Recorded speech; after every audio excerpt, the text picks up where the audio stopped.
Hey friends, Father Frank Pavone here, National Director of Priests for Life, bringing you my daily diary segment. What did I do on Tuesday, February 8th of 2022? Well, I've got my schedule right here in my hands. This is the week of our pastoral team meeting. So we schedule lots of different meetings. I was up in the wee hours of the morning here at my desk doing various emails, preparation of talks, preparation of upcoming travels, preparation for pro-life strategy meetings, and so forth. I said the Mass and taped it for later broadcast. I left at 6:30 to go to a shoulder physical therapy appointment. Came back on the way back driving 7:45. Administrative phone call with some of our key administration. Got back here, did the staff briefing at 8:30. And let's see, right after that, a little bit of connecting with various staff members to get the day underway, our resource department and others. 9:30 back in the studio taping for tonight's Praying for America broadcast. Then right from there went into a meeting with Executive Director and our Associate Director, Father Dennis Wild. Caught up with the two of them. That was at 10:15. And at 10:40, continued meeting with our Executive Director about planning which of the pro-life leaders who will be here next week we will schedule tapings with in the TV studio. That brought us up to 11 when we got on the phone with our Vice Chairman. Had an hour-long planning meeting with him, talking about big picture projects for Priests for Life over the coming years. Got some good things decided there.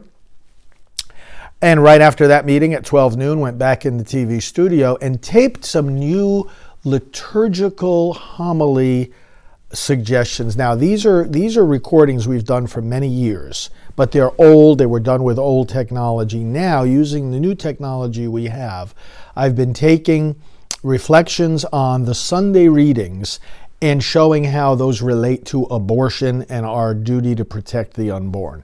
And so I've begun. We're going to end up retaping all of them for all the Sundays of the year, but I've begun with those new ones. So we did that in the studio at noon.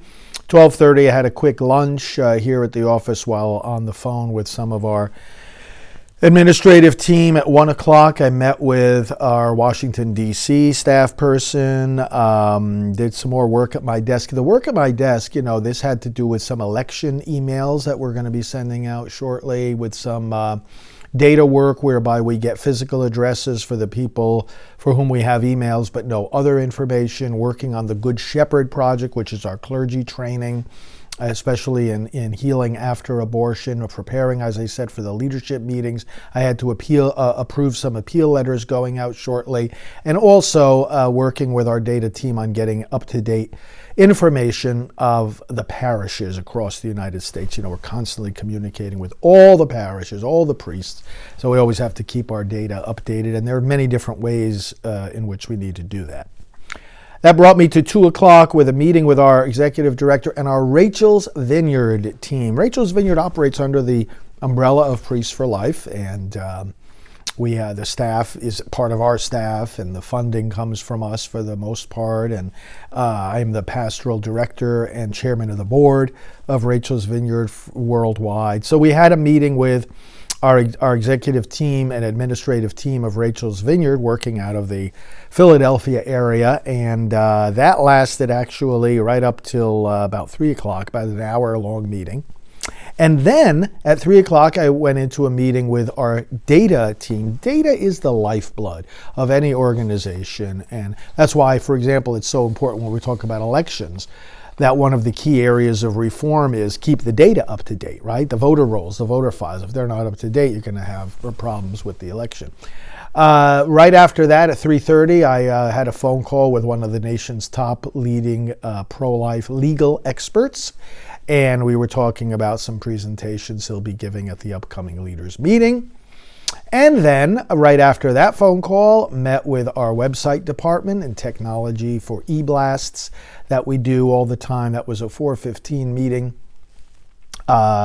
Lasted up until my next meeting at 5 o'clock, which was with our political outreach associate. had a good meeting with her, getting ready for states where the primary early voting begins as early as this coming Monday in Texas. So after that, I had a quick early dinner and then basically went to sleep very early after just relaxing a little bit and doing a couple of more phone calls. That was the day on Tuesday, February 8th. I appreciate you watching these daily diaries. I think they're very important. I would actually like to know, when I'm in a kind of a challenging mood, I'd like to know how my critics spend their day. Some of these left-leaning wacko clergy and other leaders and some of the wacko political leaders. I'd like to see their daily diaries. I'd like to know hour by hour what they do each day. It's an important exercise in transparency and accountability. And some of these people, they want to be known as leaders, and we don't know what in the world they're doing all day. So my challenge is I'll show you my daily diary videos. You show me yours. Well, thanks, friends, for the support and the trust that you give us. We're going to continue this mission until abortion ends. We will talk to you soon.